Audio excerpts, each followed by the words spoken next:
Welcome to the Finance Committee meeting of September 5th. We have several appointments tonight, so we'll get started right off. Board of Assessors for Article 11. Step forward. Yep. Please introduce yourselves for the record, and we're willing to listen. Is this on? Yep. Okay. Hi, I'm Jack Fisher from the Board of Assessors. With me is Dennis Fliss, our Director of Appraising. Article 11, we're here to talk about two articles, I think. Article 11 and 17. Okay. Article 11 is the request for funds to meet the requirement that the state puts on us every 5 years for going out and doing a list and measure and inventory of all personal property. There are somewhere in the order of 833 personal property accounts, and we have to visit them all, even though they're not all taxable. And personal property is not like real estate. You do construction equipment, you do office equipment, you do manufacturing equipment, you do inventory, you may do clothing, pictures on the wall, all sorts of stuff like that. So it's really a specialty thing. We found in the past that the payback by going out and using a company that specializes in personal property, it's about a 3-to-1 payback for what we get. So this is just a request for that. And we make this request every 5 years. Yep. Megan? Can you just clarify when you say 3-to-1 payback? In other words, for the cost of getting the outside company in, we'll get 3 times that amount usually back in personal property taxes. So they identify things that are taxable Yeah. that we wouldn't otherwise have been able to Right, I mean- tax. Okay, thank you. I don't know what the appraised value is for a 15-year-old John Deere tractor, for example. Okay, I may be able to do a 5-year-old computer, but I can't do a tractor. So, My quick question is, the article doesn't stipulate the funding source. Do you know where Jim was planning on drawing the money from? That's up to the town administrator. Okay, we'll catch Jim later tonight then on that item. Okay. Any other? Andrew? So you explained business personal property. I'm just trying to understand it. If you can give me some more examples, is it just like if a factory has a piece of equipment that counts, and it's not the actual commercial real estate property? No, it's not the real It's estate. The equipment. Yeah. I'm Equipment, just trying to understand. Computers. it could be Furniture, computers, fixtures, yeah. furniture, books, Okay. paintings on the wall, vehicles, network equipment, any kinds of things, whether it's taxable or not. It depends upon how it gets categorized. Okay, for example, for a manufacturing facility, a lot of that stuff isn't captured. Inventory, for example, it may or may not be captured. So it depends. That's. I hate to put it that way, Andrew, but it kind of depends and gets a little complicated. No, I'm just curious to learn. And then just a few other questions. You said the revenue raised from this tax is 3 times what we pay the expert consultant who's doing this work. So if we're requesting $50,000, are you telling me it's roughly $150,000 we raised from this tax? I may have given you the wrong impression on that. What we do is in a regular year when we bring these folks in, but now we have, for this particular year, every 5 years, we have to go out and do all inventory. Dennis, can you elaborate on that a little bit? Every year we go out, every year we have like a maintenance where a company goes out, they drive the streets, they find the businesses that are there, the businesses that are gone, and we relist. Every year there's probably between 60 and 80 businesses that come and go, okay? Just to give you an idea, last year, new growth for personal property was about $269,000 that we've added to the tax base, okay? The handout that you have, you'll see that, like I said, there's 18 pages of every business in town that we have. You see the values range from $100 to whatever. But typically, of the 834 accounts, we only assess about 270, okay? What we have in town is we adopted the local threshold of any business account under $10,000, it's not, they don't receive a tax bill. Is that 10,000 for the business as a whole or per item? No, whole. Got it. Okay, so if you quickly look at this, you'll still see businesses, $200, $100. I think this is, they call it a business personal property, but if you look on, in the back here of this, look at page 15 of 18.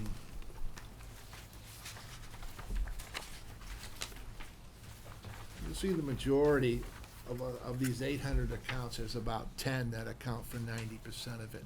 Those are the utilities. You'll see you'll see Eversource is like almost 70 million, Algonquin Gas is, if you look at the lower right-hand corner there, you'll see those big accounts there. Mm-hmm. Those are the ones that generate it, but unfortunately, we have to do everybody.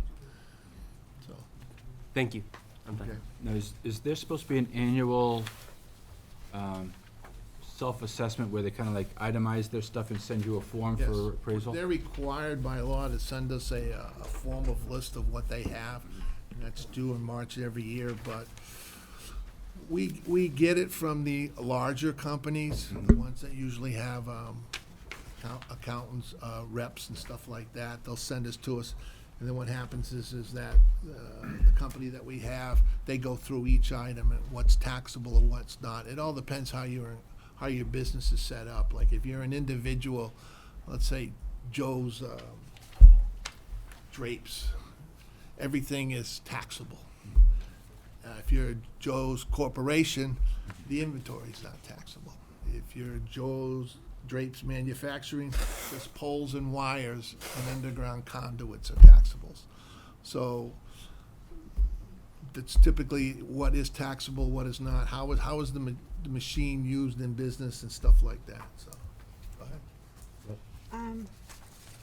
On the flip side of that, there are several here that have 0 Right. for total. Is there a reason for that? Yeah, those are probably 503s. Is there a 503 next to their name? Yeah, so most of 503s, if you, on the 502, I'm looking specifically at the 502. league school. Gave you a breakdown on the third page of all these different codes means, 501, 502.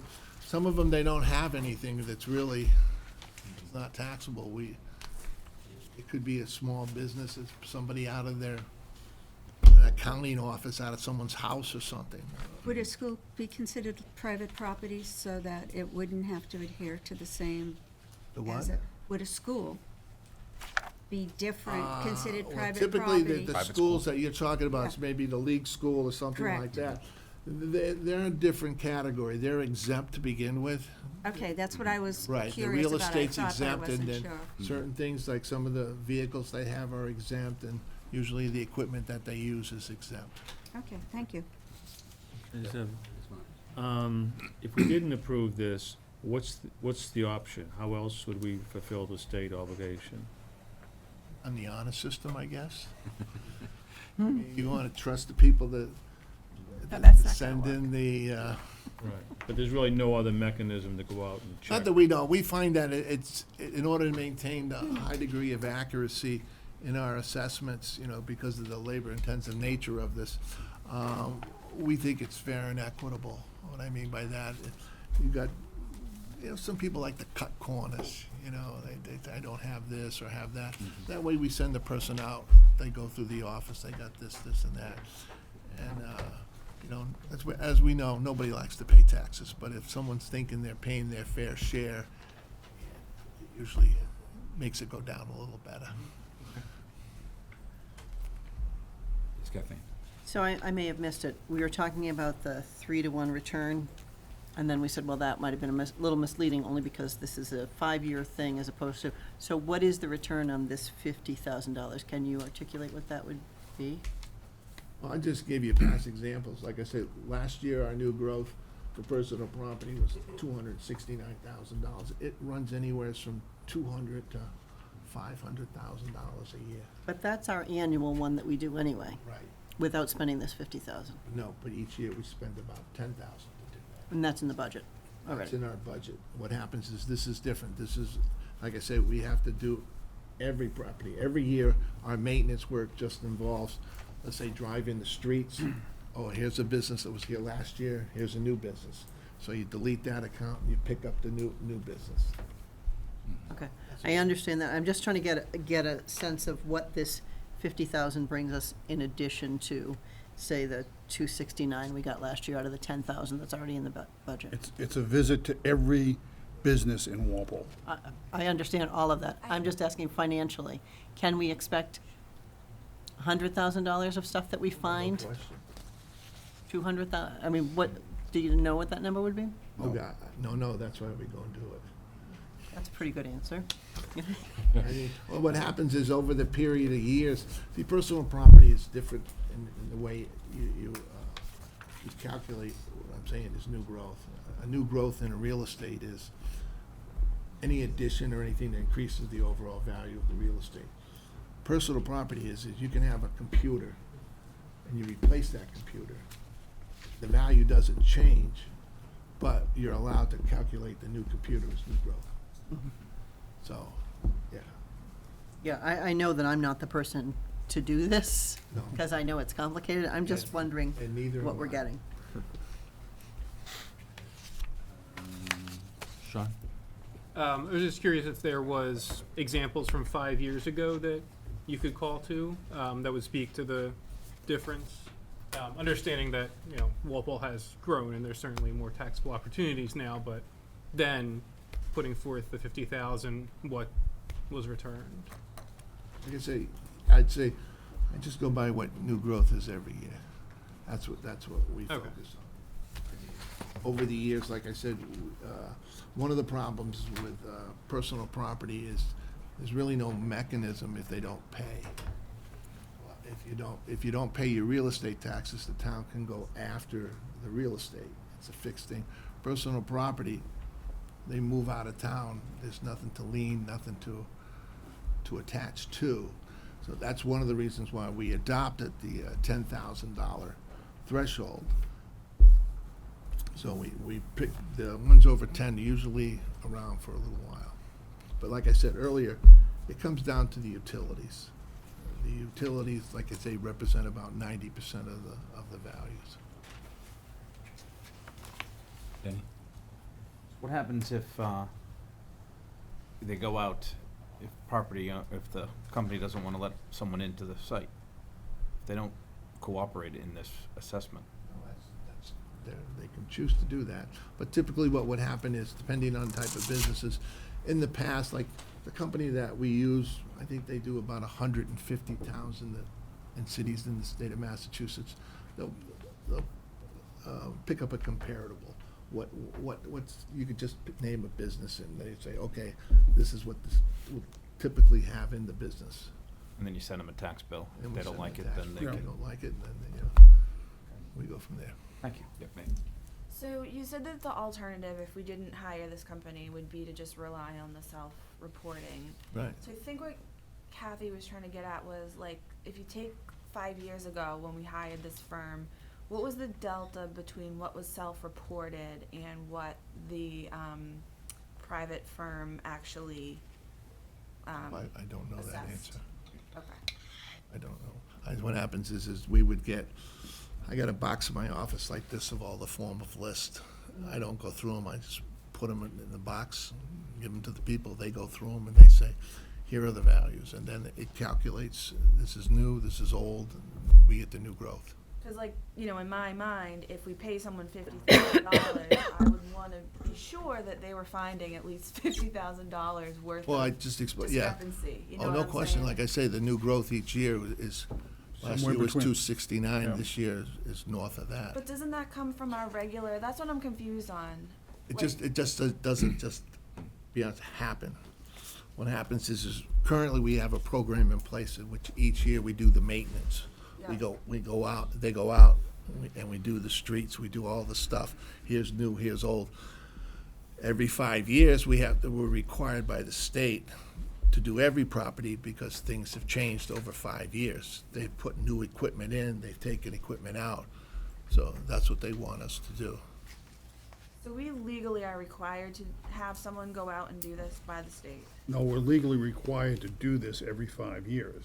If we had in-house staff that was intimately familiar with personal property, we could do it ourselves, but we don't have in-house staff to do that. That's why we go outside, and the new growth Yes. more than compensates for the cost of doing this business. The reason it's higher this year than in the previous 4 years is because we have to go and visit each and every business to satisfy the state. Yes, you do have to visit every business according to the state guidelines for minimum recertification. And we don't have the staff to do that. No. So, well, this isn't really optional, like, to comply with the law, we gotta pay somebody to go to these businesses, whether they're qualified to do it or not.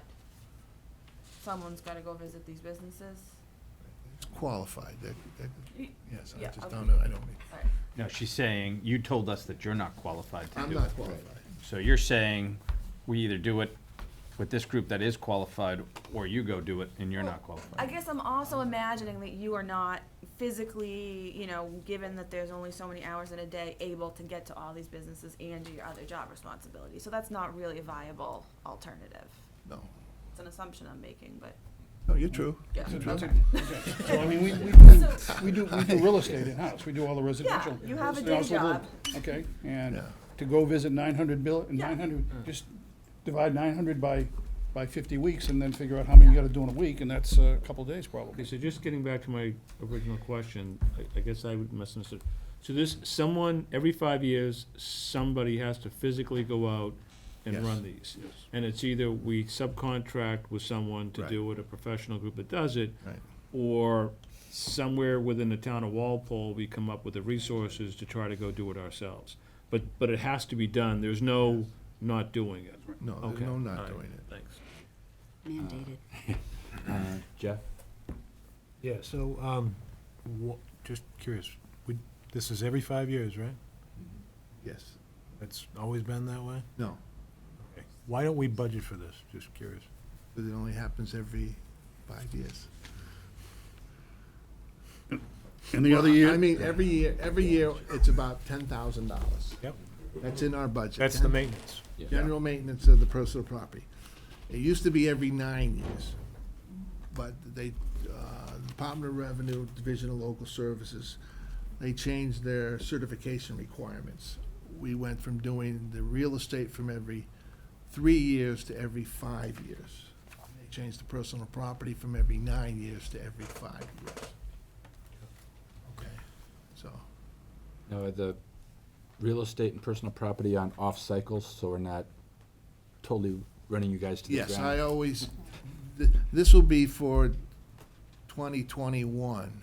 Okay. And our next real estate is 2022.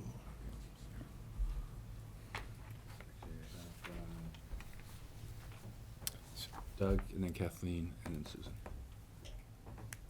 Right. Brian, I'm sorry. Brian. Am I up? Yes, you're up, Brian, sorry. So how many companies are out there that do this? Do we have to send out an RFP? Is that what you're Yes, doing? an RFP there's only a handful of companies. Okay, similar to Jeff, I guess I'm just confused why, if we know this is happening every 5 years, why it's not in your budget request prior, instead of taking it out of the free cash? Yeah, Yeah, yeah. that's- we need the answer, One of our so- questions was the funding I would have to source. find that 50,000 somewhere else in that budget, and it's a one-time thing, so I would have to come to you guys and say, okay, we're gonna cut 50,000 out of fire, or wherever else, and make up for it somewhere else. It's kinda like the tree trimming work that we've done in capital budget, or the crack sealing work. It's one of those things, those are even more examples of things that we should probably budget for, but it's more of, let's just add it on every 5 years and just deal with it out of, in this case, it's overlay, which is actually money They that should they've fund this. identified here, so, Okay. that's why we don't budget for it. Thank you. And since you mentioned overlay, for those who are new and some of us who may have forgotten, can you quickly explain how overlay works? Yeah, Alex, I'm gonna let Dennis take it. Alex, Yeah. You wanna do I it, know Dennis? what it is, and he explains it. Yeah, okay. okay. Overlay is a slang term. It should be called the allowance for abatements and exemptions. Okay. Each year, the Board of Assessors is required to set aside money, or appropriate money, to take care of all the statutory exemptions, all the abatements, and all the uncollected taxes, okay? And then what happens is, after all the exemptions are granted. Any litigation or liabilities are taken care of, and uncollected taxes on personal property, okay? That runs about, she's not here. That runs about $8,000-9,000 a year, okay? And then what happens is whatever we have left over, we release that to the overlay surplus. And that can be spent at the discretion of town meeting any way they want it. Usually the town administrator will budget items to be spent on the overlay. In the past, it's been used for snow and ice deficits. It's usually used for capital budget items, because those are one-time items that you don't use it towards your general operating budget. Because what will happen is, speaking of that, just to jump ahead, in Article 17, you'll see, you don't have to look at it, we grant about close to $300,000 in statutory exemptions for the blind, the veterans, the elderly, stuff like that. So that's what that goes to. And then if we have any court cases from real estate, it goes to that. And then the last thing, like I said, is the uncollected. So that's a simple version of overlay. Thank you. Are you all set, Brian? Yes. Okay. Thank you. So Kathleen? My question was about why it's not budgeted, so Okay. to you, Susan. So did you say that there's $10,000 in the budget every year for this? Approximately. Okay, so if this 50,000 is granted, what happens to that 10,000? Well, usually, it's gonna cost us more than 50. Okay, What happens is that the appellate tax board changed a recent decision in the springtime for the big utilities. We used to have to accept what they call net book value. The utilities used to tell us that this is what it's worth. Subsequently, they're starting, next year it's mandatory where we have to do an appraisal of the utilities, and that will probably cost us in the neighborhood of $10,000. so that 10 will be used for It will that be purpose, used- it and then will this be is used for 50. like that. Would it be fair to say, I'm trying to understand, as everybody else is, that if people are self-reporting, you're going to have a certain figure, but if someone goes out and actually physically Right. lays eyes on the personal property and evaluates it, then is it fair to say that in those years, every 5 years, or it used to be every 9 years, that there would be more personal property identified Oh, yes. than was Right. by the self-identification process? Right. Well, what happens too is if you know, I'm not saying this, everyone tries to beat the system, okay? Really? That's what I hear, that's what I hear. So by us doing annual maintenance. Keeps everyone honest. Every year, yeah, that's the example. If you know that it wasn't, we just didn't pick your business, we picked every business. It's for. Okay, thank you. And so every 5 years, that base kind of gets reset, saying, okay, we Right. now have X in We don't town. know about. And then the town administrator can then budget based on the new base. And as long as people aren't just going out of business and abandoning their property, we're gonna have that base going forward. Right.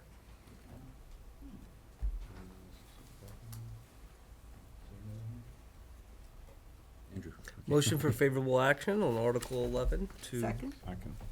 Need to know where, Well, I was gonna say fund $50,000, but it's coming from overlay, Or- right? Yes, No. that's the funding source, yeah. So, Have do to we have ask to the town specify the funding administrator. source? Yes, Yeah, we should. That's what he said, right? Is that what From you over. said?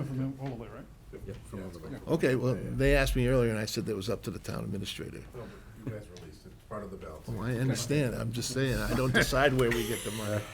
It's not my job. Favorable action by Andrew, seconded by seconded it. Susan. Okay. You pick it.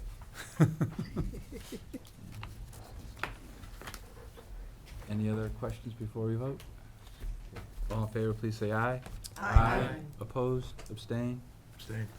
1401, with Jeff abstain.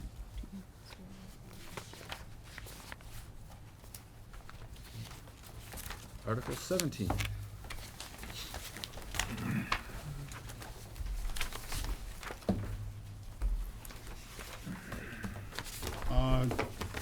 change to Mass General Law to change the qualifications for residency qualifications for veterans. We were asked by the Veterans Agent and the Veterans Committee to sponsor this. Basically, what it says is that you have to have been domiciled in Massachusetts at least 6 consecutive months prior to entering the service or lived in Massachusetts for 5 years afterwards. That's a change. I think what it was a year, No, we're changing it from 5 to 1. 5 to 1. Okay.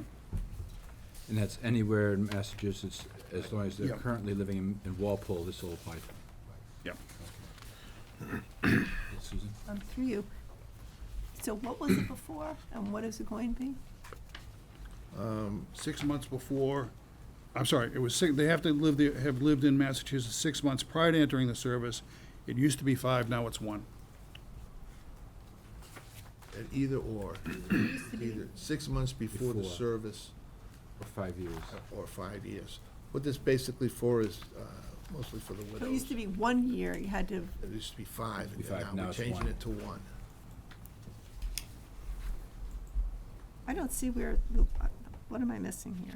It's telling you what the Oh, I'm current. looking at Yeah. the current, I'm Current sorry, ones, yeah. gotcha, Yes, that's the current, and then gotcha, okay.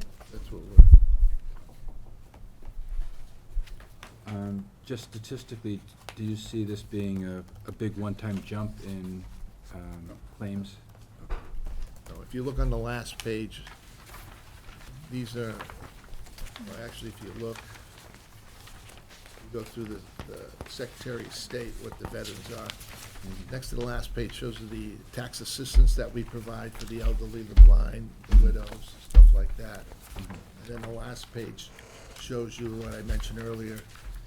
These are the exemptions that we grant, surviving spouses, elderly, stuff like that. No, I was just wondering if there was gonna be, if we saw, No. or foresaw, because of changing the 5-year total period, or we're gonna I see like don't. all of a sudden I don't 15, see 20 that. people claiming it this year that wouldn't have. Yes, Lisa? Through you, is the 6-month prior to entering the service still part of the Yeah, it's part of the language? or, Okay, so instead of 6 months or 5 years, it's 6 months or 1 year? right. Absolutely. Now, is the residency strictly for the veteran himself, or could the spouse be living here while they're active duty, even though they never physically lived here? Were they married Or, before? Oh, okay, so there is that qualifier. See, what happens is the 6 months would be, let's say you lived in Illinois and you drafted into the Vietnam War and you were there 40 years. And, you know, you went to Vietnam and you moved to Walpole and you lived there 40 years, you know. It's the 6 months before or the 5 years, so that's all it is. We're just changing it from 5 to 1. Okay. I obviously fully support this, but I'm just curious. I'm sure the veterans office in town tells veterans that they're in contact with about this exemption. But when individuals pay their taxes, does the assessor's office proactively ask them if they're a veteran? In other words, if there are people who fall through the cracks that would be eligible, that do qualify for this, Well, first of all, not to be technical, we don't collect the taxes. Okay, that's the tax collector. We assess it, that's what we do. They don't come into our office to pay the bills. gotcha. People do come into our office and they ask, I heard this or I heard that, is there any sort of tax assistant relief? And then usually we would go over that, we have that one page that we go over and say, do you meet any of these? You know, yes or no? And if they come close, we'll sit down with them and go over that with them. Usually, And we've in conjunction with the senior center, I know they put it in their newsletter like in February and March. And I think they have a list of the exemptions that we provide. And page 4, which lists all the exemptions, is also on the website, Andrew. and I think there's also a handout that goes into the third quarter bill that gets paid February 1st. Because if you want to abate your taxes, see the back of this page, but also if you want to apply for an exemption, these are the code sections, go to the website type of information. So I believe that was included on the handout last year's. I wouldn't know. That's the tax collector. That's a Maryland issue. Not your job. I'm the- no, I got enough to worry about. Thank you. Other questions for Article 17? Yes. Motion for favorable action on Article 17. Second. Made that. Denny and Andrew seconded.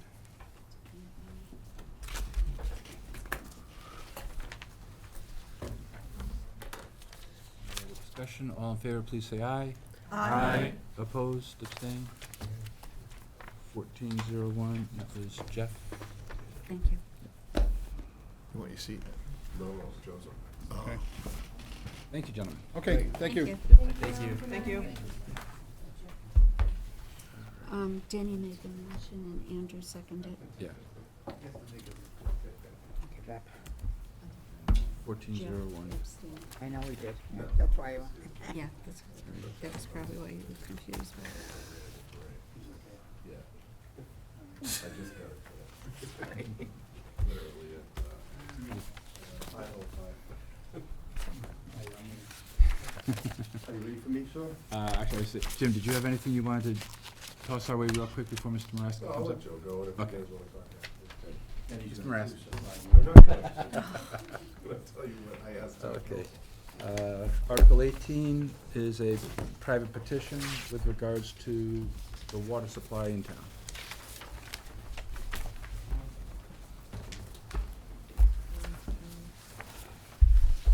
I have a 4-hour presentation. I may just, It's Thursday night football. That's not funny. I may just give the first part, only because of what Mr. Town Administrator just told me. So, there's a debate that needs to go on regarding the apparent legality of my article. But I will provide some I information just about had that. that conversation before the meeting. All right, well, thank you, and for having me. For the record, I'm Joe Moraski. I'm an RTM member from Precinct 8, and I'm here before you tonight as the lead petitioner for Article 18. And Article 18 is an amendment to Chapter 554 of the town's bylaws. And Chapter 554 is entitled Water Use Restrictions. It already exists. It's located in Part 1 of our administrative bylaws. And it has 10 sections to it.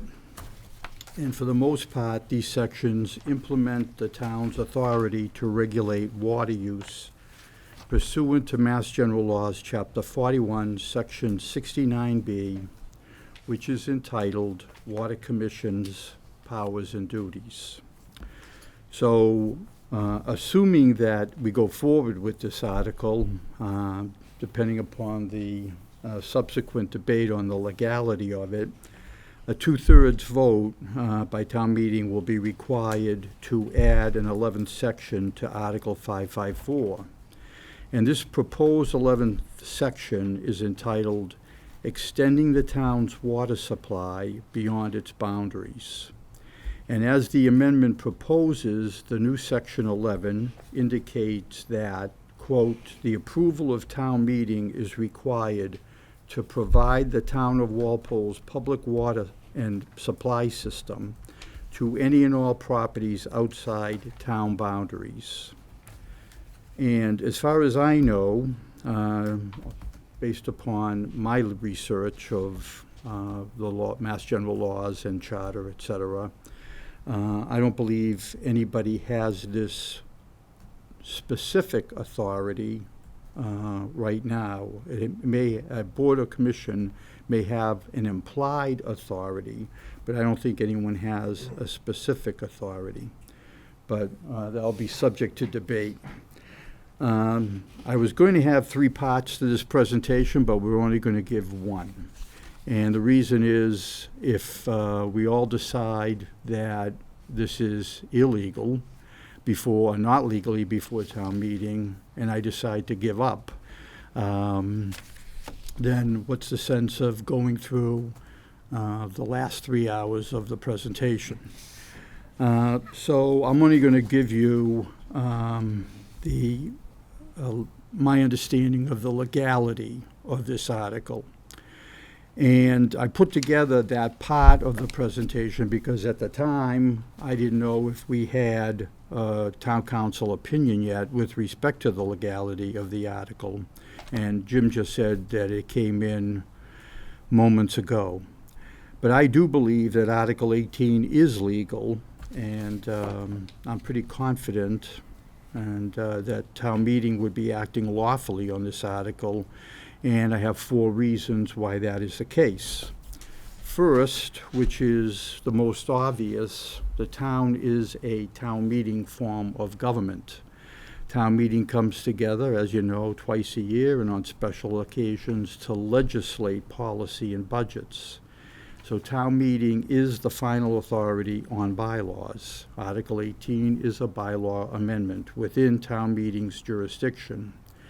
Charter Article 2, Roman numeral 2, Section 2-1, gives town meeting all power as long as it is consistent with the provisions of the charter.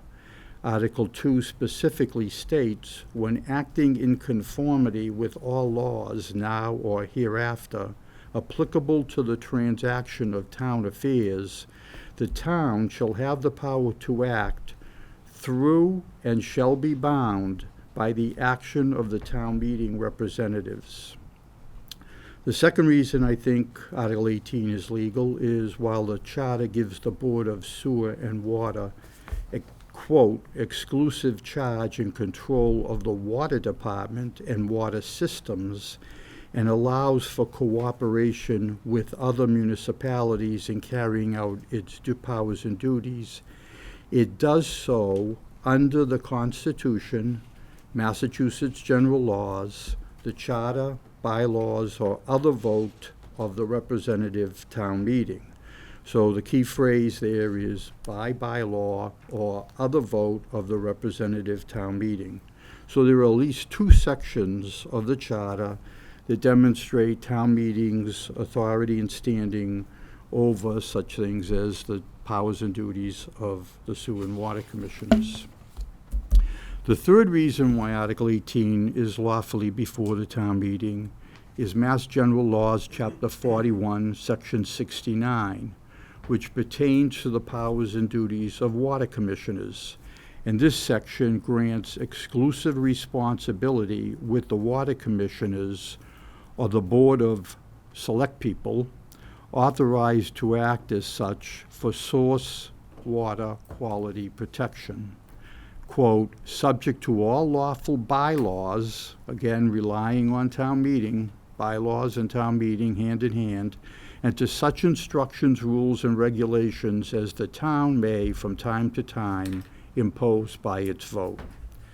And finally, the fourth reason Article 18 is lawfully before town meeting is Mass General Laws, Chapter 40, Section 21, entitled Bylaws of Towns, Purpose.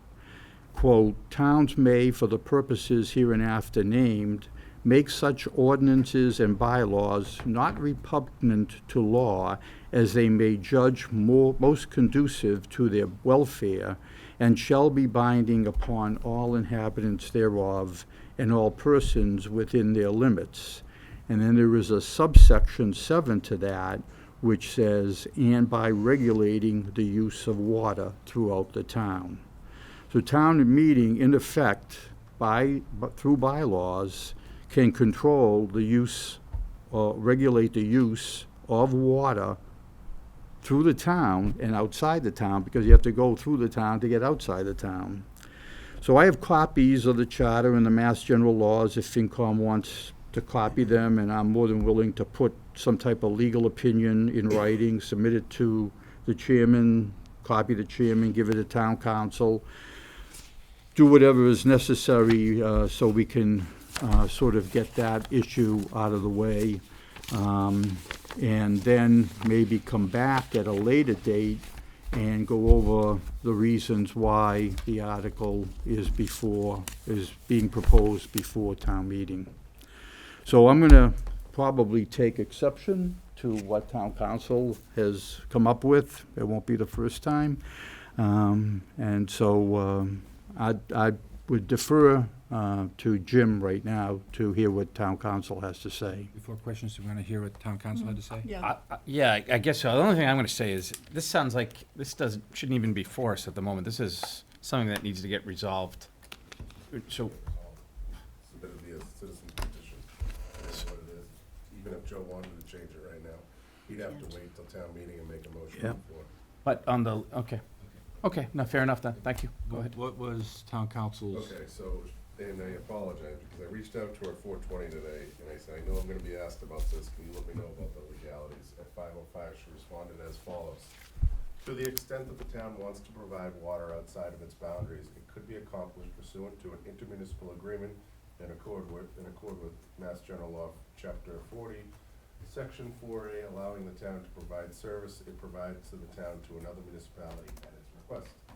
Due to a relatively recent law change, approval of an intermunicipal agreement requires approval of the town's chief executive officer. In Walpole, that is the Board of Selectmen. In my opinion, therefore, the town cannot, by law, limit the authority of the chief executive provided by statute, GL 43B, Section 13, allowing towns to adopt bylaws consistent with state law. I know further that in the case of water supply to another municipality, consistent with its current practice, approval would also be needed from the sewer and water commissioners. So I would share that with all of you. I could send it out in a memo, I'll definitely share it with Joe. That talks about a, Denny was first up. No, I'm good, Good? that Yes, sir. speaks to a, intermunicipal So agreement. I guess Susan and Kathleen, then you, Jeff. Right. So through you, I really think we need to have more conversation with town council, because the way I understand what you just read is that there's authority to enter into an agreement. But I think there would be a caveat if the town has not otherwise prohibited it. In other words, if the town has prohibited it by bylaws or through town meeting, then that wouldn't be available. But I think what she's saying is, if there is no restriction, then the authority rests with the town, Board of you know, Selectmen. right, Board of Selectmen and then CEO. So,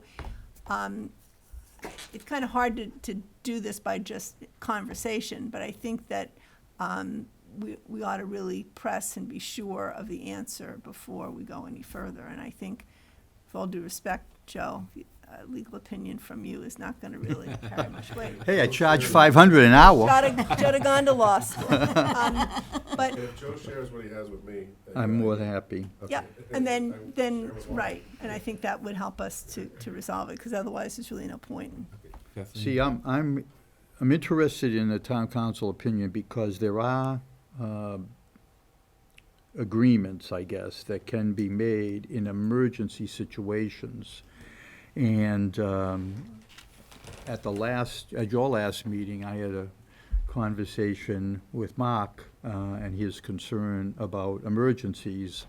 And I gave him an answer that, in retrospect, when I went home, I understood from my perspective that I didn't give him a complete answer. So I went and looked at the Code of Massachusetts regulations as it pertained to emergency situations and sharing. And this afternoon, I had a conversation with Rick Mattson about this.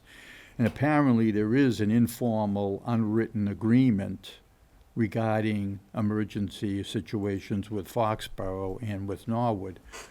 However, Rick thought that, based upon this article, he would definitely have to go back to them and put it in writing. They don't have anything in writing about that emergency situation. It's just like, I guess, pick up the phone call, turn on the spigot, we're out of water, we have this emergency. But the Code of Massachusetts regulation is very specific about the different types of emergency situations. And I think maybe, and I haven't looked at this, I've only looked at the code, I haven't looked at the preceding law that it's based upon, but I'm wondering whether or not that's what town council is getting to. So I'm willing to work, I don't want to get into it, I don't want to waste your time. and I'm more than willing to put everything that I have regarding the legality of it in writing and let town council mull it over. Kathleen? So I just had two things, and through you, Mark, I just wanted to ask if you were in fact an attorney, but you're not, correct? No. I know you're, I know you do a lot of Unlicensed. research, I appreciate that, but now, Mark, you can throw this wherever you want. I'm wondering, what exactly is the problem we're trying to fix before we get to the legality of it? What is the issue? Do we have people knocking on our door trying to steal our water at night, or like, where does this come from? Well, I'm gonna get it, that's part of the presentation. The next hour's and presentation. Yeah, but that seems like, I don't wanna, I'll try to put it in a nutshell. There have been, since 2011, different approaches by MCI Norfolk, the town of Norfolk, for Walpole Water. And basically, we're one vote away, we're on TV, right? We're one vote away with the Board of Sewer and Water Commissioners, or one election away from them giving water to outside towns, okay? The vote on both occasions in 2011 was 3-2, not to entertain giving water. And the reasons, I have the reasons are, I think, pretty substantial. However, what I see happening is we, as the general public, are being asked to conserve. You know, we'll give you a $100 rebate if you turn in your old washing machine that produces 6 less gallons. We'll give you a $75 credit for turning in a toilet that'll save two of these bottles of water, basically a third of a gallon of water. That's the difference.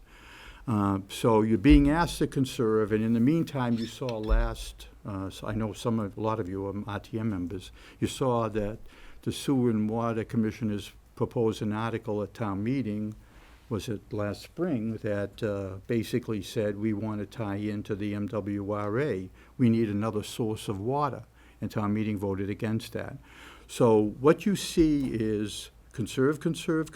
We need some different sources of water, whether it's Minebrook 4 or MWRA. And in the meantime, we're going to write an intermunicipal agreement with the town of Sharon to build a hotel on the corner of 27 and 1, a third hotel in that in the area.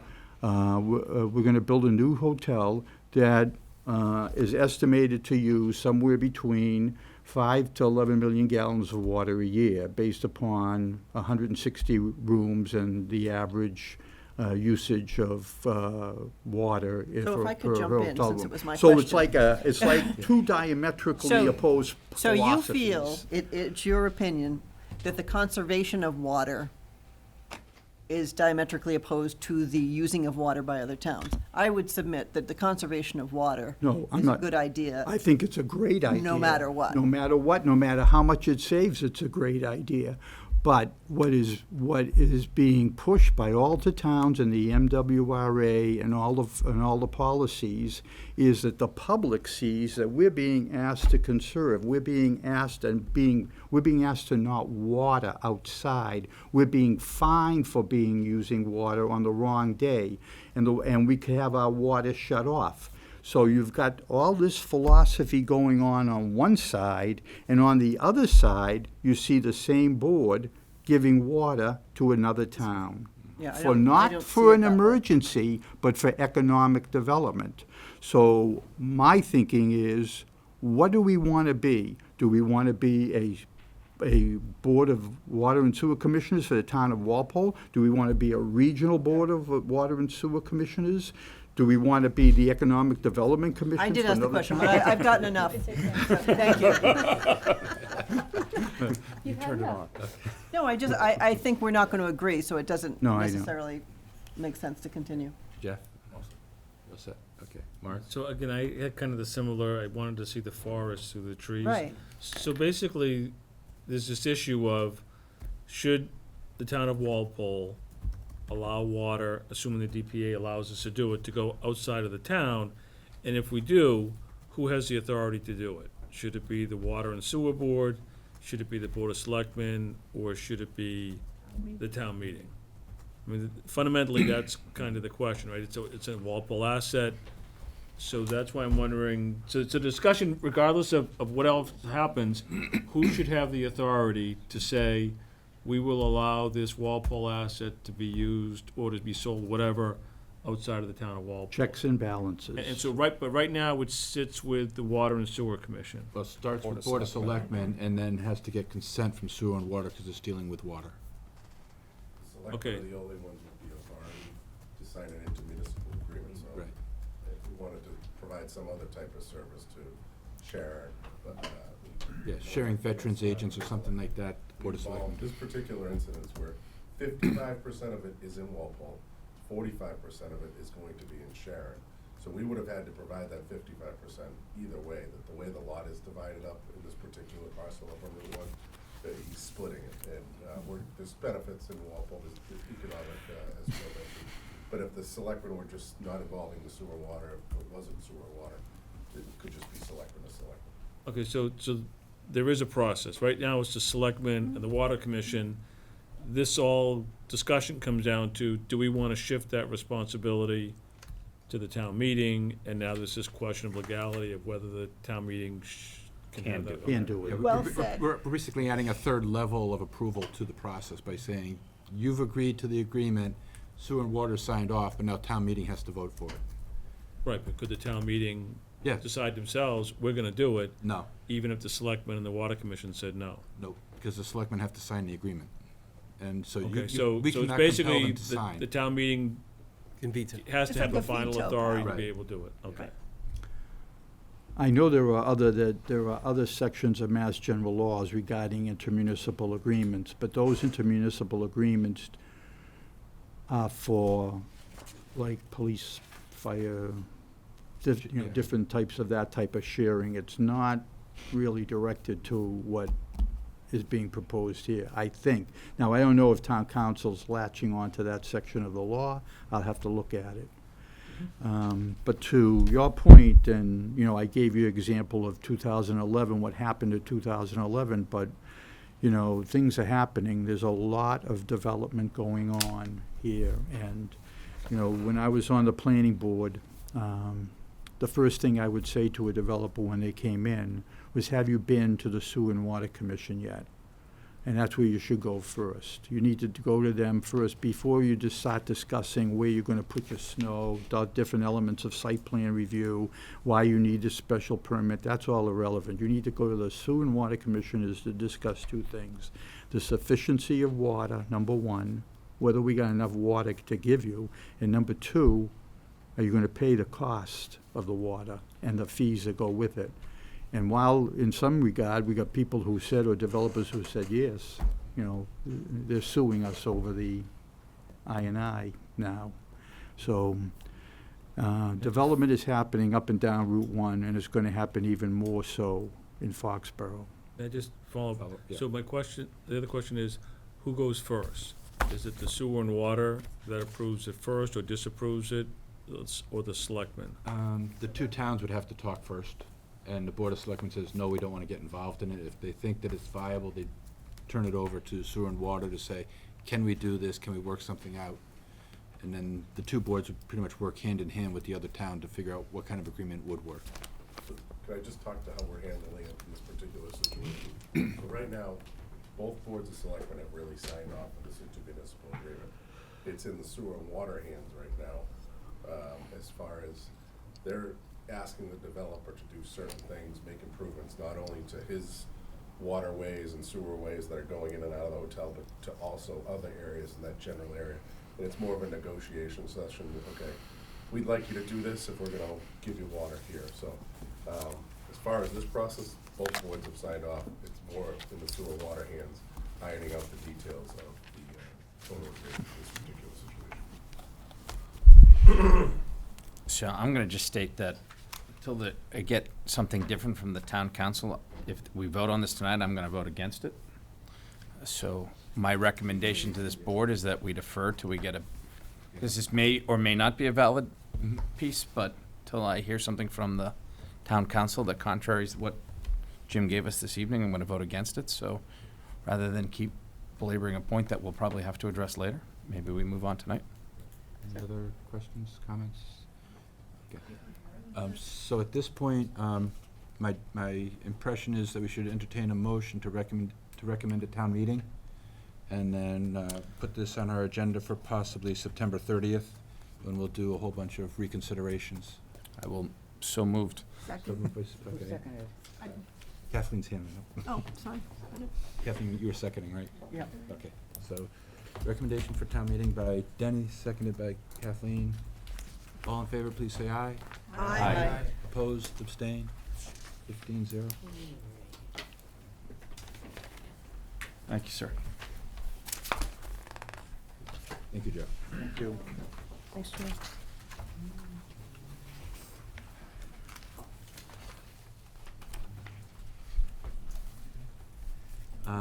We did put 12, 19, and 20 back on our agenda for tonight. I passed along some questions to Jim with regards to 19 and 20, and I'm sure we have a lot of questions that we're trying to iron out for 12. So the reason I had them on tonight's agenda was to make recommendations at town meeting motions, so that we can reschedule these, get more information from town council to review the ins and outs, and, you know, basically give town administration some time to get accurate questions. And basically between now and the 19th, we have a couple nights off, but I don't think that's adequate time for Jim and council to gather it. And then, and the next two meetings are gonna be pretty packed. Do you want motions? Well, let's. So just a Jim's couple got of first. comments. Mark and I did talk yesterday, last night after the Fields meeting. Dan and I have talked a lot about the 19 and 20, because it's a little complicated, something we've never really done, considered before. I know a lot of other towns in the state have done it. I've gone back and forth a little bit with the petitioner as far as why are we including cost, and is it necessary to include cost? So what I'd ask from you, and I know you kind of ran through the questions with me, can I have a list of questions that you guys have for 19 and 20, particular the details, what's involved, where'd you come up with the cost, so anything you may have, so I can kind of put it in a bullet point with town council and say, need the following questions answered, could we go through this? The the clerk has a lot of questions too about this and the specifics, and you could ask me where do we come up with $10,000. She came up with $5,000 from the town of Heath. That's what it cost them to change over to select board. We really just looked at that, looked at what it's cost us before to do some charter and general code changes, and said let's go with 10 because we know we're going to need to petition the legislature if we go this way. So that's really where we came up with it. But if you could, by I don't know, we'll pick a deadline, give me your questions, and I'll work on getting them answered, maybe give you a deadline on Monday or Tuesday, get them into me, and I'll kind of compile them all and get them answered by the end of next week, if that works. I gave him 6 general topics. What's the vote required to make the changes to the charter and the bylaws, where we're basically renaming boards and positions? Does it require a 2/3 vote for the charter and the bylaws, because that's what normally changes take place, or are they simple majorities? I actually read through the petitions again last night and scanned through the 39 pages of the charter that was posted online, and nowhere on the charter that's posted online does it say selectman, or sorry, chairman. It all says chairperson. So that actual part of the petition for changing the charter doesn't happen, because their verbiage is different than what's actually in the charter to start with. And also, what kind of timeline, if it does go to the State House and get approved, what timeline do we have to actually implement the changes, both in practice and on paper? So does it have to be something that we fund this year, or we can vote it, but then fund it next year when we get more details as to how it's gonna play out? So, you know, those were some of my questions that I already passed his way. Would that last one, would that include the rolling it out initially, and then only including it in the charter when the rewrite comes up for Right, if a we, rewrite anyway? yeah, if we're looking, maybe a if couple we're years looking and town meeting says, yeah, we wanna put together a charter review committee this spring to spend 8 months to look at the charter and say what needs to be changed, yeah, we could can we hold off on making Right. just those verbiage changes to make other changes? And the other question I asked was, do the zoning bylaws fall under the petitioner's bylaw terminology, because I believe in the zoning bylaws, there are references to various boards, and the Board of Selectmen, I'm not sure if they're in there or not, so does their petition cover the zoning bylaws also? So there could be a third document that's not gonna get covered. Okay. So just to clarify, when's the deadline we should send these questions to you for 19 and 20? Could you get them to me by Tuesday? Does that work for everyone? Tuesday, the 10th? Yeah. I just wanted to make a note of that for everyone. Okay. How do we do that logistically? Yeah, what's the best way Just to do email that? them to me. Just email it to Jim. You want all of us to just Separately? It's easier, Yeah. I avoid any open meeting law issues if you deal Just directly with me. single that's fine. emails, and don't copy And anybody I'll else. compile them, that's fine. If you're okay with it, I'm okay with it. Yeah. Thank you. Don't copy anyone? Don't copy anybody, because then somebody's gonna reply all, and all of a sudden now we have 6 people on the chain, 7 people on the chain.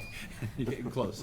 So, yeah, I mean, if he gets the same question 5 times, I'm I'm just sure gonna he put can- it down he can deal once, with you it. know? Line through it. You just line through it, yeah. And one last minor detail question. If we vote and we do this, series of 3 votes for recommendation at town meeting on these 3 articles, we're not scheduling when we're gonna make these votes. We're just pushing it off right now. Right, Just wanna clarify. tentatively, I'm looking at so- September 30th as being a meeting to reconsider anything that we pushed off, because the deadline's gonna be the 19th. Sure.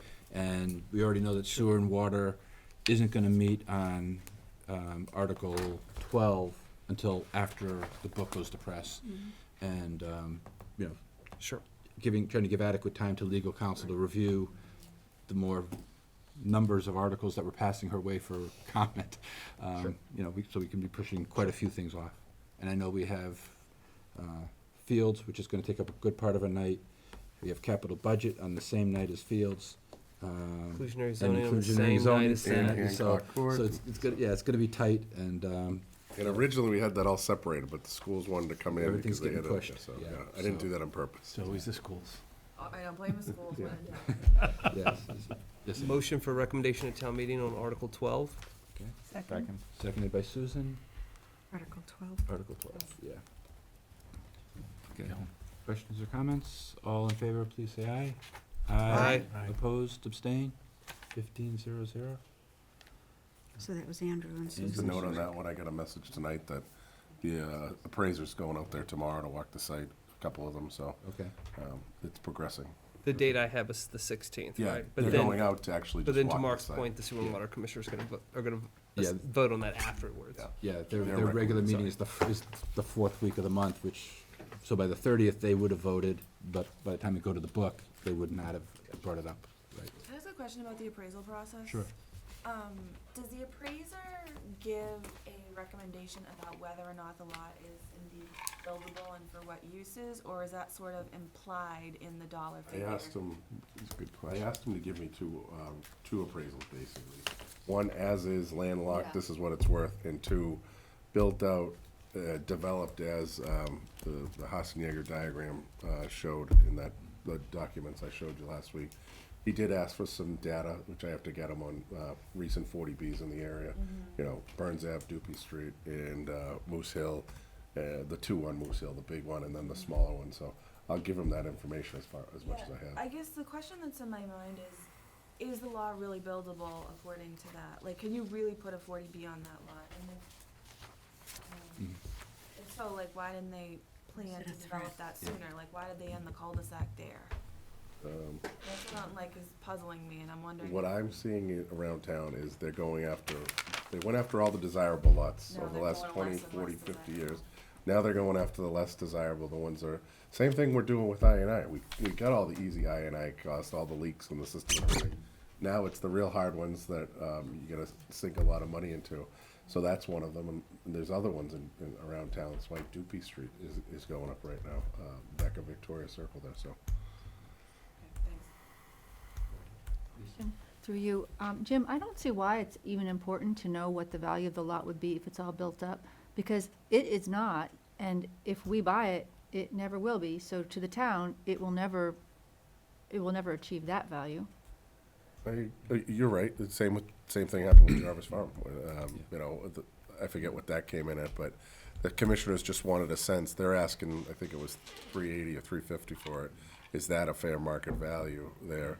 No. Given what it is. No, Yeah. because, if you can find someone to pay that for that scrappy piece of canyon, fine. but it will never, it isn't that now. Let me think, I have to think about it.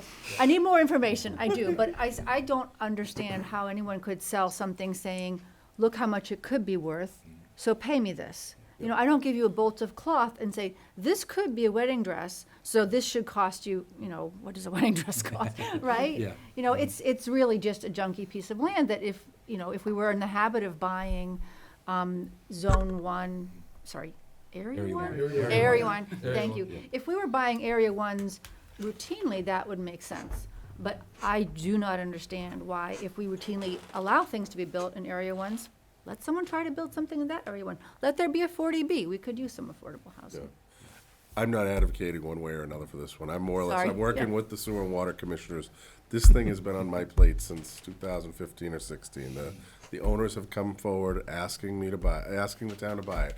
Why don't you do a land swap? They were pushing for a land swap for 2 years straight. I said, I'm not interested in a land swap. It's too complicated with the bidding laws and everything out there.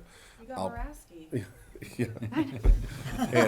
So the sewer and water commissioners just said this summer, listen, this is 380 is their price. Let's take it and get an appraisal. I don't know if the votes are there to even have them make the recommendation. They knew the warrant was closing. That's why it's on there. So And the other thing too is if you look at the appraisal and says, yeah, go ahead and build your 40B, we'll take in $30,000 a year in real estate taxes, thank you, and not pay the 38 out, you know, 380 out. So yeah, that's another option. You and I apologize because I was not here last week, but why is, well, first of all, why would sewer and water want to buy this? Is this really jeopardizing the well? it's in the area one. That's really the only. Their argument was excessive impervious cover. Right now, it's wooded and it's draining water, you know, through. It's So is this- recharging right into the thing, but if you go in, grade it, and throw in foundations, buildings, driveways, and so forth, you're basically covering up and not just creating runoff that's not gonna be clean recharge to well number 5. So is there some argument that sewer and water could make if it wasn't landlocked and somebody wanted to build on it, would sewer and water be complaining? Wasn't landlocked with sewer. In other words, Probably. Certain members of the board probably would come in and says, yeah, we wanna make sure you do X, Y, and Z to, you know, preserve that runoff is going this way versus that way. One of the restrictions is whatever they put in there, they have to have their own pumping station for sewer, because the sewer cannot seep back towards the well. It's gotta get pumped out. So, so is that in the deed? well, no, they cannot have their sewage go back towards the well. It has to go away, and they are downhill, so they would have to pump up into the existing sewer system. And that's in the zoning, where's that? I'm asking where that comes from. that- It's basically sewer and water requirement. They would have to have pumping. They just cannot have I think it might be a septic. DEP requirement. DEP? Because Okay. it's so Yeah. close. So Yeah. here's my question. If this family, I view this as a real pressure tactic here, were to build a 40B, you know, why a 40B and not something else would be a question, but that's their business, I guess. Would the town have some ability, I know 40B, we have very limited ability to raise, you know, questions or barriers, but would the town be able to argue that that would be an inappropriate site because of the pitch of the property and its proximity to the well? We would have to, and I'm looking at the aerial map here that I put together for you guys last week. The Washington well is really close to their well number 2, and we would have to work with them, or work against them, hopefully work with them to keep all the whatever, the building, the lots, the stormwater management off that, because it's right in, I'd say about 1/8 of the parcel. It falls right within the bubble here for that, so. Wells 5 and 2.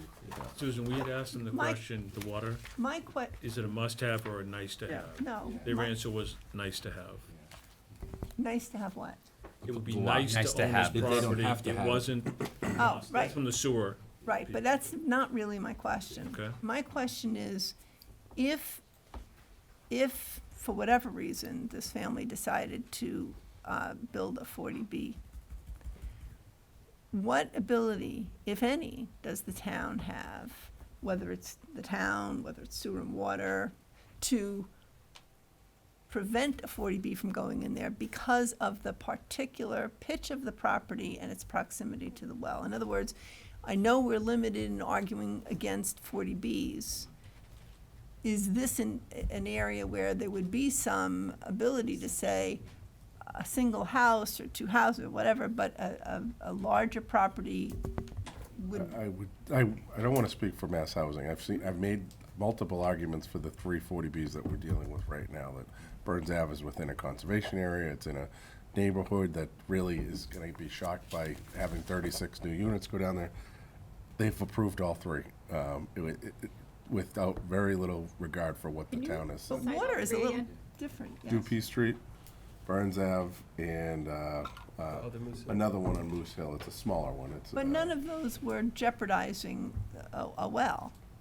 No. And So that's my question. We are going, if it goes that route, we'll definitely include that, make that part of the whole argument. I'm sure the sewer and water commissioners will get the DEP involved in Okay. ensuring that it's kept away from that area, but they do have, the father owns that lot that accesses the whole back. I understand. Does the DEP have any real power over mass housing with regards to these types of projects that close? Or there's not really a history? If this doesn't go through, I'll let you know. Okay. Ally, okay. A quick Ally. question, I was just looking at the aerial for the 27 units of the 40B.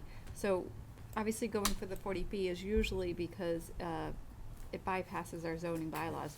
What is this very kind of preliminary design against our current zoning bylaws to fit the 27 I units haven't here? even, again, that's their hand sketch design. I haven't even run that through. It's kind of another curious question is it, within those limits, or are they, the 40B the only reason, only waiting for 27? I mean, it's a pretty small lot. It's, I think it's only like 2.5 acres or something. Yeah, 2.7, but when you include the front one, you're like 3.1 or 3.2, so yeah. So the front lot that's owned by Senior Yep. is basically a half an acre.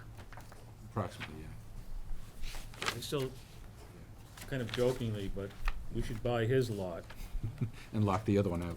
That's Lock the not, other they've one made up. that very clear. I've asked if that one. What's that? I've asked if that one is included in the sale or if that one's for sale. They've made it very clear. The answer's no. I didn't think they would have. Lisa? So I guess, just a comment, I feel that we're focusing a lot on the 40B, but I think the underlying issue is just focusing on how to protect our water. And if a 40B ends up going there, but our water is protected, I think that's a reasonable outcome. Or if something else gets built there, that's also reasonable. But I think I have to trust in the systems that we have in place with our planning board and our water and sewer, that whatever happens to that property, that they will say, this is what's needed, pump your sewage uphill or put in charcoal filters or whatever, that well stays protected, because that's the law. They can't contaminate the water, and they can't threaten to say it might get contaminated, because the second part of this is, if it should become contaminated, is it not their problem? Yeah. I mean, to whatever millions The of problem dollars it is. Usually a facility like that does not have deep pockets, so you can sue the heck out of them, and you're not It's gonna gonna get be very our far. problem. So, yeah. Well, it should not be our problem, I guess. And I don't think we should be buying a lot of Area 1s Right. just to make sure that nobody builds on Kathleen? them. No, I don't have any. Okay, so- And just to be mindful, 2/3, even though it's if it did go forward, I wouldn't recommend to borrow on this one, because Right. I don't want to, they're doing a lot with the water infrastructure projects going forward. I don't want to limit that. The recommendation would be through retained earnings. So even, that's basically their free cash. That would still require 2/3 vote through town meeting.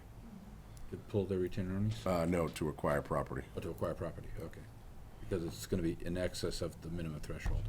Yeah, and it's, any acquisition of property requires 2/3. So for 12, we've already put that recommendation to town meeting. For Articles 19 and 20, can I get recommendation at town meeting by, seconded by Andrew? Yeah, 19. 19? Recommendation at town meeting. Second. Already got Andrew in a second. What? Megan and Andrew. I lost him again. He wanted You the gotta main be motion. quick around here. Megan's got it. Megan's got it, okay. So Article 19, recommendation at town meeting, all in favor, please say aye. Aye. Opposed, abstained, 15-0-0. Benny, here's your Benny, big go, moment. go. 20. Benny, go, Oh, Benny. Dave. I started thinking about something else. Recommendation, town meeting, 20. Article 20. Gotcha. Second. Bingo. It is fun to act like a little kid sometimes. I do. I want to push the Yeah. button on the elevator. Recommendation at town meeting by Denny, seconded by Susan. All in favor, please say aye. Aye. Aye. Opposed, abstained, 15-0-0. Before we turn Jim loose, we'll just quickly I follow just- up on the schedule. Yeah, I actually, that was one of my questions. So your upcoming meetings right now, Monday night, there's no meeting. I know Walpole Housing Partnership has their thing. I assume some of you might be going to that. 9/12, we don't have a meeting scheduled. And then 9/16's the big one. And then 9/19's the last one before town meeting. Right now, you still have Article 2 outstanding there. Is that a recommendation at town meeting, or, you and I briefly talked about it, but maybe. We kind of threw 2, 8, and 9 in on the 16th. I think we'll probably be able to vote up or down on 2, 8, and 9, I'm not sure about. I think that's gonna, those might be contingent on how we come up with the funding for the fields, Okay, so, so that, the 9/16, just so Claire and I get it, yeah. that's gonna be, we're gonna be 3, 4, 5, 6, 7, 16, 14, 15, 2, 8, and 9. 8, 9, okay, 2, 8, and 9. 2, 8, and 9. Okay. And if we have to push stuff off to the 19th, then we'll come back on the 19th and says, okay, we didn't get the 2, 8, and 9, and we're gonna finalize votes on a couple of other things possibly then. I just want Yeah. to throw this out there. It just seems a lot Yeah, it for is a one lot. meeting. Is there any way we know people's schedule, maybe Ben and Audrey with inclusionary zoning, or whether it's Ben and Nancy McKenzie with the fields, whomever it is that we want to come that night? Is there any way we could push one of those big debates To the or the 19th. schools off to the 19th? We've got the I time. mean, the reason we had the fields on the 16th was if you wanna continue it to the 19th, that's why we.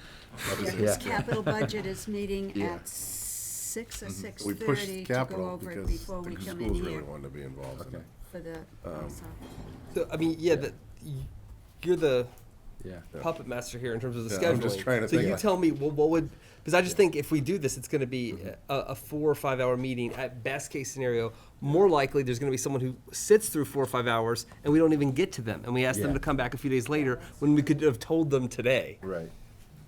You want, let me reach out to Ben and Audrey and see Okay. if they could come on maybe the 12th. I don't know what their schedule's like, and maybe get back to I you know guys. Ben can't come. Well, Ben's traveling, I think he's going to he told me going California. to California that week. But I don't know when he's back. Maybe you can come on the 19th.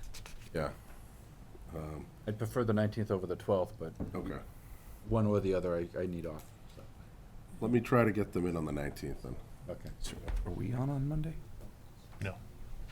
So the We're next off on meeting is Monday. the 12th? The next open date's the 12th, we don't have anything scheduled. So we're off all next week. We're off all at this next week point. right now. and Monday The- night is a And then we're housing. jamming it. And the reason we're off Yep. is we're trying to get everything done. We originally had capital in. Schools really wanted to be a part of it, so that's what juggled, in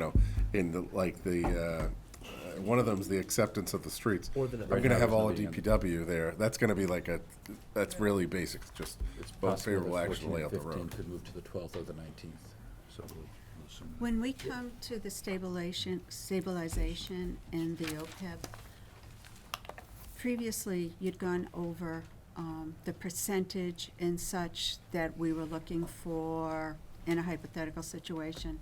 With the new members and refreshers for the rest of us, could you go over Yes. that again? Yeah, okay, no problem. Or printed out, or No, I'll whatever, print it the up. I think I did say it combination? when I was talking that night, and I forgot to do it, so I'll send it out. Yeah, I'll send it out because I want to share this legal opinion for Joe's article before this meeting, so you guys have some time to digest it. So I'll send them out as a packet. okay, thank you.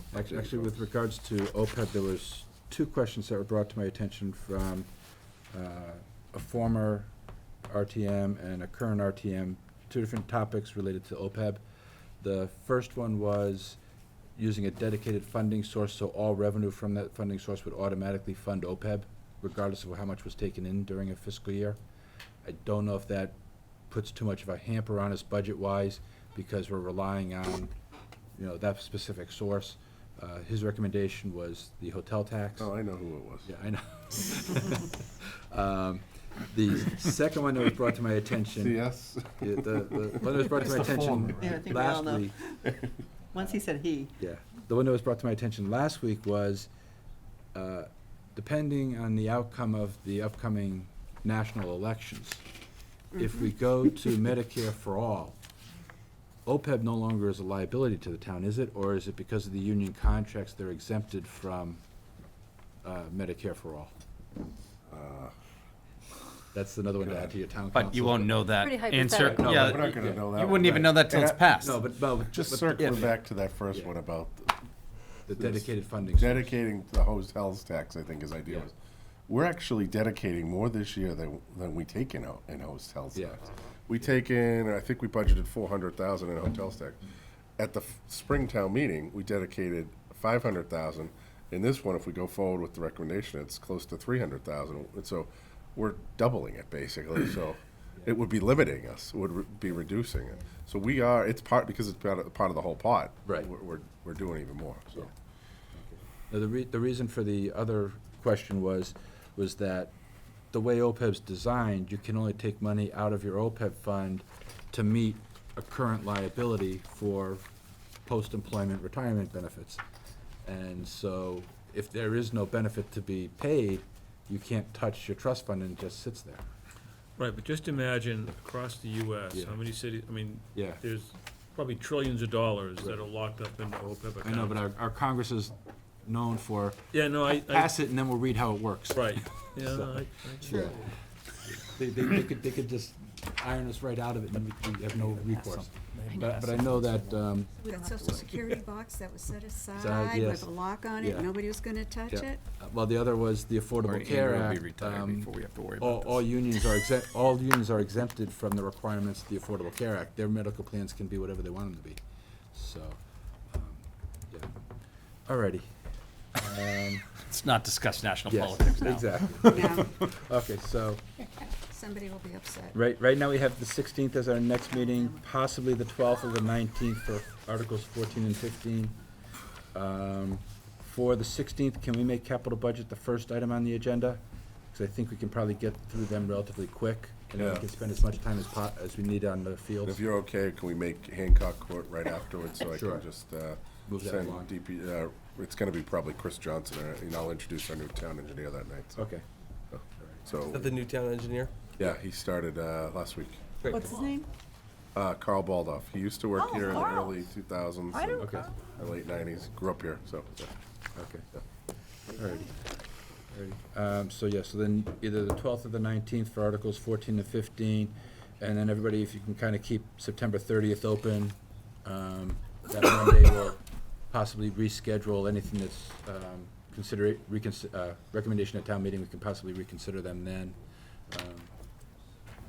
and We take have on all any the other business. information, yeah? Yeah. Alrighty. Okay, thank you, Jim. Send And an updated calendar out. Fine. we have a set of minutes for our first meeting, Ironed out. I'll do it. meeting of August 26th. You have to abstain anyway on She this. is starting. Hey, remind them. Yeah, this one I was here for. This one you were. She's starting on 10/1. From Vail, Colorado. Before that, she was at conference call for a couple Anybody of have years. We worked with issues Blake. with the minutes of August 26th, Stay in the same time zone? issued a day or so ago? Young and energetic and, What was the question, sorry? Anybody have objections or comments on the meeting minutes for August 26th? Did not. Motion to accept Okay. meeting minutes from August 26th. Motion by Denny, seconded by Mark. No other comments? All in favor of accepting, say aye. Aye. Opposed, abstained? Abstain. Good job, Clay. Brian and Susan one arguing. abstained. 1302. Alrighty. Motion to adjourn? I will second that. Seconded by Mark. Mark got the second. You thought you were. All in favor, please say aye. We need it. Aye. Opposed, abstained. Thank you.